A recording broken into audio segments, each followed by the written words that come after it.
Habari za asubuhi. Kwanza kabisa tunamshukuru Mwenyezi Mungu kwa kila kitu, lakini pia kipekee zaidi tunashukuru waandishi wa habari wenzangu kwa sapoti kubwa ambayo mnatupa kuelekea katika mechi yetu ya kesho. Tumeanza mbali katika kuhamasisha, lakini pia kuhabarisha mashabiki ili waweze kupongeza kwa wingi. Kikubwa ambacho nataka kuzungumza na mambo mawili. Jambo la kwanza, nafikiri jana waandishi tukiwa sisi ambao mlikuwa kwenye ule mkutano ambao walifanya Young Africans, kuna kauli ambayo mkuu wa idara ya habari na mawasiliano wa Young Africans Alikamwe alizungumza kuhusiana na mheshimiwa mkuu wa mkoa Chacha Matiku ambaye ni mlezi wa timu ya Tabora United. Lakini pia sio tu kuzungumza, lakini alizungumza kauli ambazo hazikuwa na afya katika mpira wetu wa Tanzania. Kitu ambacho labda watu hawakifahamu ni kwamba Chacha Matiku, mkuu wa mkoa wa Tabora, ni mlezi wa timu ya Tabora United.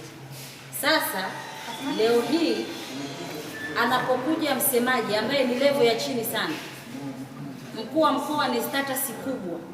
Sawa, tunapozungumzia mkuu wa mkoa ni status kubwa. Yule ni mteule wa Mheshimiwa Rais Samia Suluhu Hassan. Na yule tunaweza tukasema kwamba ni mwakilishi wa rais katika mkoa wa Tabora. Na hata hawa mashabiki ambao walikuwa wanazungumza nao ni mashabiki wa Yanga lakini wanaishi Tabora. Mheshimiwa mkuu wa mkoa hapo Chacha Matiku ndio mwenyekiti wa kamati ya ulinzi na usalama ya mkoa wa Tabora. Ambapo hao mashabiki wa Yanga ambao walikuwa jana pale wakizungumza zile sentensi kupitia kwa mkuu wa idara ya habari na mawasiliano, ni mkuu yani ni sehemu ambayo wao wanaishi katika mkoa wake. Kwa hiyo niseme tu kitu kimoja, sisi kama club hatujafurahishwa na kauli zake. Hatujafurahishwa na kitendo ambacho nikizungumza cha kumdhalilisha mkuu wa mkoa wa Tabora. Ishi ya mkuu wa mkoa wa Tabora kutoa bonus, hiyo ni business as usual. Na hajatoa bonus kwa mechi ya Yanga.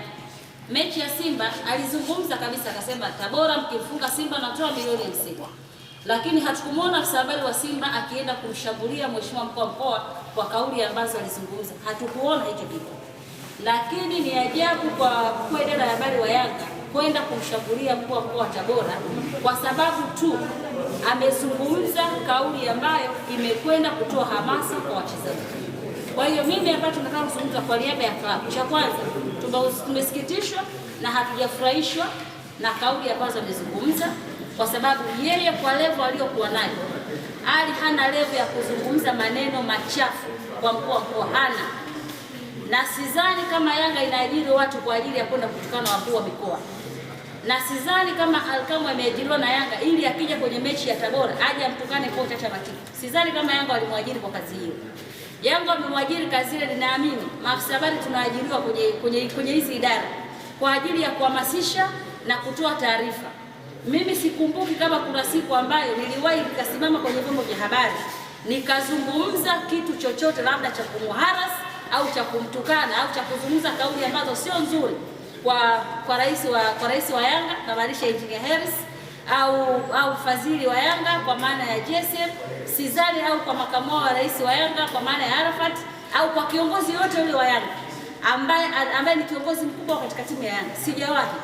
Lakini level ya Alikamwe sio level ya kwenda kuzungumza maneno ambayo amezungumza jana. Kwa hiyo sisi kama club, cha kwanza tunaiomba mamlaka husika za mpira wa miguu kwa maana TFF pamoja na bodi ya ligi kuchukulia hatua jambo hili, kwa sababu hii sasa imekuwa kama ni tabia. Bodi ya ligi wanaposema kwamba media officers tufanye kazi kwa ajili ya kuhamasisha mechi, hawajawahi kuambia kwamba maafisa habari wafanye kazi kwa ajili ya kutukana na viongozi. Wao umekuja Tabora, umekuja kucheza mechi, fanya kile ambacho tumekuleta, hamasisha unavyoweza, lakini sio katika legacy ya kwenda kuzungumza kitu ambacho unajua kabisa kwamba yule ni mtu ambaye ana familia yake, yule ni mteule wa mheshimiwa rais, wananchi wa mkoa wa Tabora wote wanamwangalia yeye, wanamsikiliza yeye.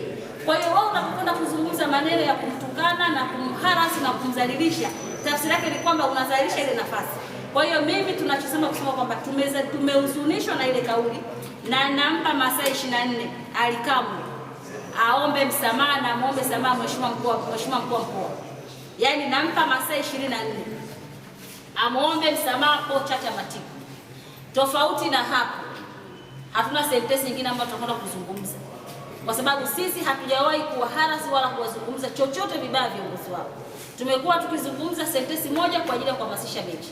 Mechi hii tangia imeanza tulikuwa tunazungumza sentensi ya kuhamasisha mechi, lakini hakuna mahali ambapo nilisimama nikazungumza tofauti na kitu ambacho cha kwenda cha kwenda kuwavunjia heshima viongozi wake ambao yeye wamemwajiri pale. Narudia, labda kama haelewi, kocha Matiku ni mlezi wa timu ya Tabora na ni mkuu wa mkoa wa Tabora. Kwa hiyo ana haki ya kwenda kambini kuzungumza na wachezaji.